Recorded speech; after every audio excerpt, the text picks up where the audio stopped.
Hello my dear friend, welcome to the session. आज health issues के क्रम में हम जानेंगे क्या विटामिन डी और अल्सरेटिव कोलाइटिस यूसी के बीच कोई कनेक्शन है।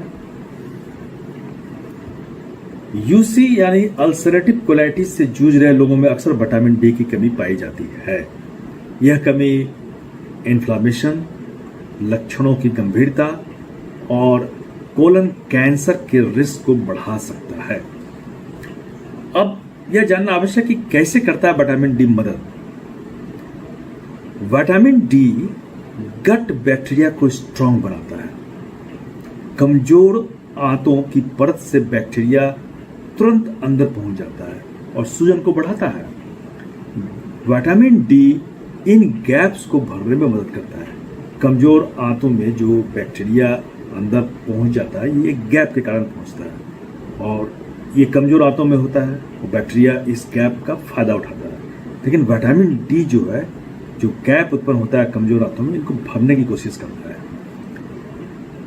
गट माइक्रोबायोटा को बैलेंस किस तरह से करता है, यह भी बहुत ही महत्वपूर्ण है। सभी बैक्टीरिया बढ़ते हैं और हानिकारक बैक्टीरिया को खत्म करते हैं। यानी जो अच्छा बैक्टीरिया है वो बढ़ता है और जो हानिकारक बैक्टीरिया है वो घट जाता है। इससे जीआई इन्फ्लेमेशन कम होते हैं। सूजन को कंट्रोल करता है। विटामिन डी की कमी से टी सेल्स ज्यादा तेजी से ग्रो करता है और इन्फ्लेमेशन को वो बढ़ा देता है। सप्लीमेंट लेने से टी सेल्स का वायरस कुछ हद तक सुधरता है। कोलोन कैंसर का रिस्क काफी कम जाता है। कोलोन कैंसर पेशेंट्स जो पेशेंट्स में कोलोन कैंसर का खतरा होता है वो विटामिन डी की कमी होने से काफी बढ़ जाता है। कुछ स्टडीज के अनुसार विटामिन डी का अच्छा लेवल इस रिस्क को कम कर सकता है, ऐसा स्टडी में पाया गया है। तो अब हम ये जानेंगे कि क्या विटामिन डी सप्लीमेंट लेना चाहिए। कुछ रिसर्चर कहती है कि 2000 IU पर डे तक की डोज से लक्षणों में राहत मिलती है। लेकिन ध्यान रहे, यूसी में एब्जॉर्प्शन कम होता है और डोज ज्यादा हो जाता है, तो उसको कंट्रोल करने की आवश्यकता है।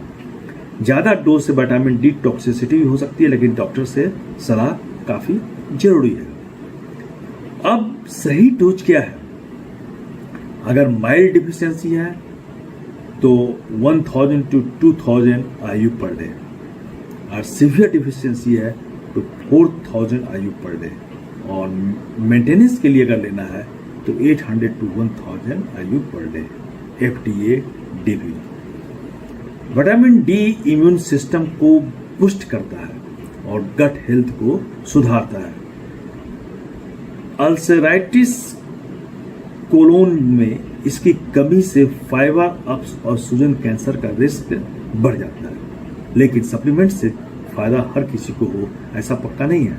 डॉक्टर की गाइडेंस में ही सप्लीमेंट लेना चाहिए।